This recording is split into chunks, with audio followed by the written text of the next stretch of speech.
Est-ce que vous nous expliquez en quelque sorte pourquoi vous voulez enlever le franc CFA? On veut, c'est pas seulement le franc CFA, c'est les bases militaires, c'est pas seulement le franc CFA, c'est les entreprises totales, c'est pas seulement le franc CFA, c'est la France-Afrique en général. On veut enlever tout ça parce que, madame, je pense que vous qui me posez la question, vous pensez comme moi que nous sommes des humains. Nous sommes des humains à part entière. Cheikh Anta a même prouvé qu'on était plus humain. Par plus humain, ce n'est pas un acte de racisme, mais par plus humain, je vais dire, premier dans l'humanité. On est les premiers en tout.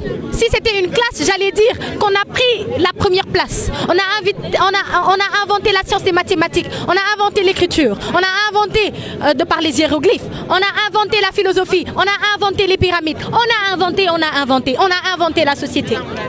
On a inventé tout ce dont l'homme avait besoin pour évoluer. Et actuellement, eux, parce qu'ils savent qu'ils n'ont pas les ressources, ces ressources qui viennent pourtant de Dieu, les ressources minières dont ils ont besoin pour s'évoluer, qu'est-ce qu'ils font? Ils viennent nous retirer ce qui nous revient de droit, ce qu'on ne peut pas accepter. On ne peut pas continuer à accepter d'être colonisé. Nos ancêtres n'avaient pas le droit à la parole. Moi aujourd'hui, je peux me mettre devant 1000 personnes et dire ce que je pense. Nos ancêtres avaient le droit de se taire et de travailler dans les plantations. Si aujourd'hui, on dit que Kocc Barma n'est pas un philosophe, alors que celui qu'on dit être le père de la philosophie n'a jamais rien écrit, c'est des questions que la jeunesse d'aujourd'hui doit régler. Si aujourd'hui on traite l'Afrique de barbare, alors que ni Hitler ni Napoléon n'est africain, c'est des questions que nous, la jeunesse d'aujourd'hui, on a le devoir de régler. Raison pour laquelle on ne peut pas rester chez nous, on ne peut pas rester à manger et à boire comme ils le veulent, nègre, ventre plein, nègre content, non. Libération accomplie, nègre d'aujourd'hui content. Si vous avez un message à passer aux Africains en général et Sénégalais en particulier, ce serait quoi?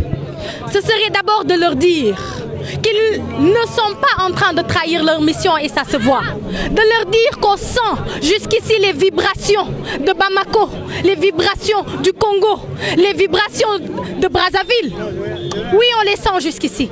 De leur dire que cette terre-mère-là, pour laquelle ils se battent, en vaut la peine. Parce que cette terre-mère-là nous a donné là où habiter. Cette terre-mère-là ne nous a pas seulement donné le droit à la vie, mais a donné à toute l'humanité ce droit-là d'exister.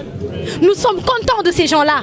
À ceux qui pensent que des manifestations ont échoué parce qu'ils sont 20 ou 30 personnes, nous on en a réuni près de 300 un peu partout dans le monde. 300 un peu partout dans le monde, ça fait des millions d'Africains qui se lèvent pour dire non.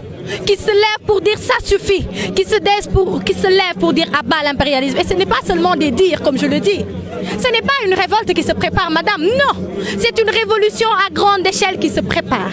Et on a les armes pour mettre fin à cette France-Afrique qu'on est en train d'exploiter. Me tuer moi ou tuer le président de l'ONG, Kémy Séba, ne changera rien. Parce qu'on a créé une jeunesse, vous avez vu ici des gens de tout âge, qui vont et qui sont en train de relever ce défi, qui est la libération de notre peuple. Ndeye Nogué Babel Sow. Merci. Ndeye Nogué Babel.